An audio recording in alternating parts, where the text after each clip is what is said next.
the second property that we want to examine, it's something that's in a paper by, or a series of papers by Salvador, jointly with Dolores Berga and Antonio Nicolo and Bernardo Moreno. They call this property pairwise justifiability.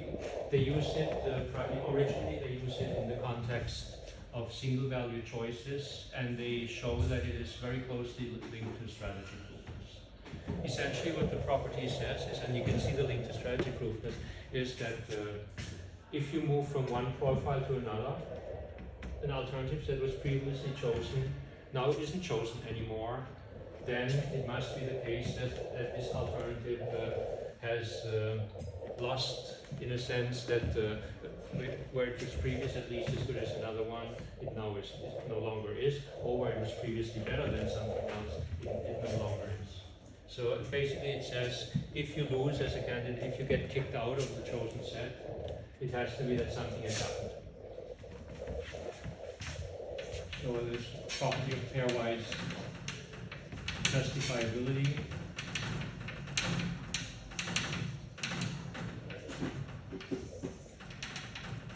says take any two profiles, R and R prime, and a feasible set S. Consider an alternative X that is chosen for the profile R. Now, if in the other profile X disappears from this choice, if X is no longer chosen, if we move from profile R to R prime, then pairwise justifiability demands it must be because X suddenly has lost some support. That is, and you can lose support again in one of two ways. Either you were at least as good as something else before and you no longer are, or you were better than something else before and you no longer are. So it must be the case that X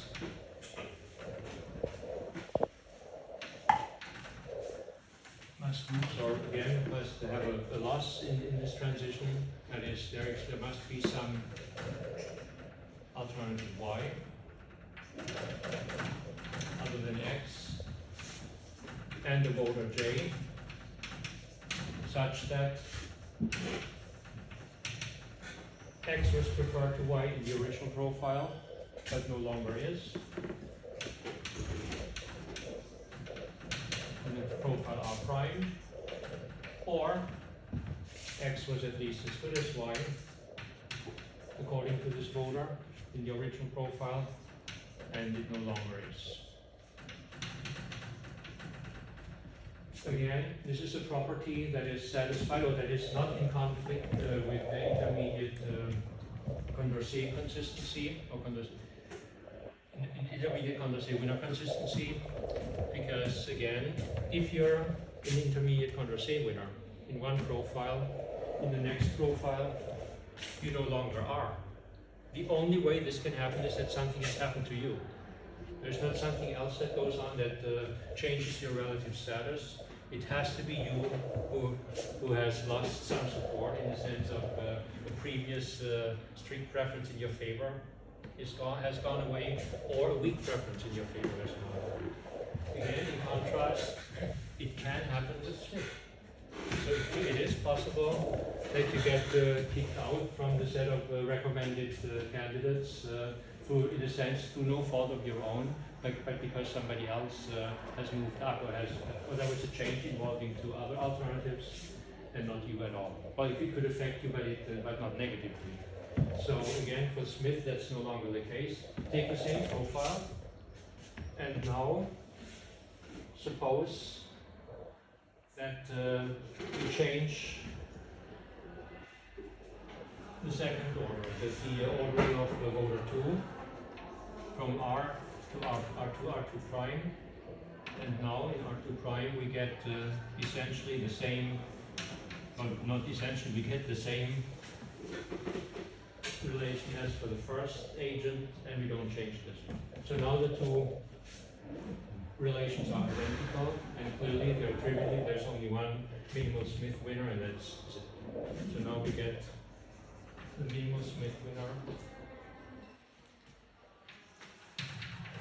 R Now notice what happened. Nothing happened to X. Well, X certainly didn't get any worse off by any means. X is better, or at least as good as everything else. It was better, or at least as good as before the change. In fact, it even moves up relative to Y. In the end, it gets eliminated from the recommended set, and that's a violation of pairwise justifiability.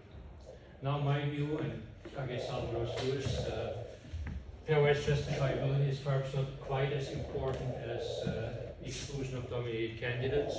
Nevertheless, if we apply it in the context of the criterion that we want to use to single out desirable alternatives, it seems that there is something not quite right about it. And the way I think of it intuitively is the problem with Smith can be that whether or not you're privileged doesn't depend not just on you, but it depends on the property that you share with other members of an entire set. So you cannot on your own claim this distinctive status of being beyond reproach, so to speak.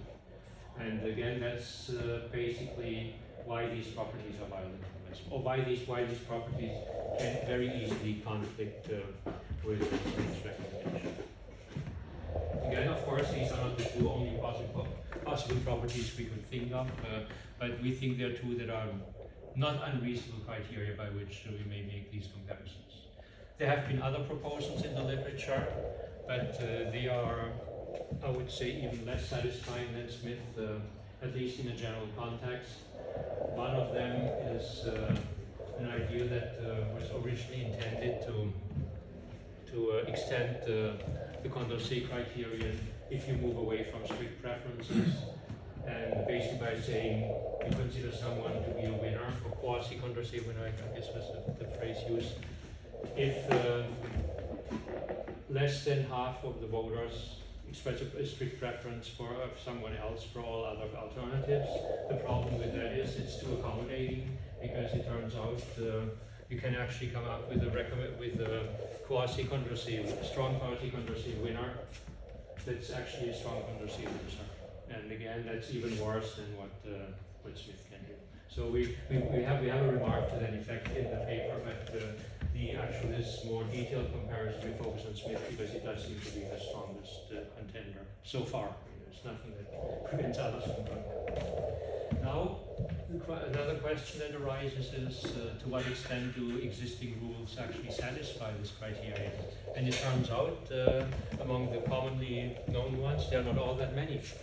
But that's also true for the strong Condorcet criterion. One example where there's a difference is the Copeland choice rule. Copeland actually satisfies the strong Condorcet winner criterion, but it does not satisfy the intermediate variant. That's one example. And of course, something like Borda violates both of them. Right? Borda does not satisfy strong Condorcet winner consistency, and neither does it satisfy as a corollary intermediate Condorcet winner consistency. It does, however, satisfy intermediate Condorcet loser consistency. A Borda winner can never be an intermediate Condorcet loser, and it can never be an intermediate, strong Condorcet loser. Now, the question is, how can we now come up with social choice rules or voting rules that respect the intermediate Condorcet winner criterion and the intermediate Condorcet loser criterion? Well, one way to approach this is to use a lexicographic rule. And the lexicographic rule just says if there is an intermediate Condorcet winner, or if there is a set of intermediate Condorcet winners, choose from this set. But for simplicity, choose the entire set. If not, apply whichever voting rule you like. No, we didn't come up with this idea. The first mention of it we have is actually in a contribution by Pierre Donou. He was a contemporary of Condorcet. His contribution is from the early 1803, I believe. And he proposed this rule that says, well, if there is a strong Condorcet, well, he phrased it much more informally, but we actually also wrote a paper on that jointly with Code versus Mura, and our reading, and we are reasonably confident that we got this reading right, is that he says if there is a strong controversy winner, definitely choose this candidate, and never choose a strong controversy loser. In the absence of controversy winners, strong controversy winners, choose according to the plurality rule.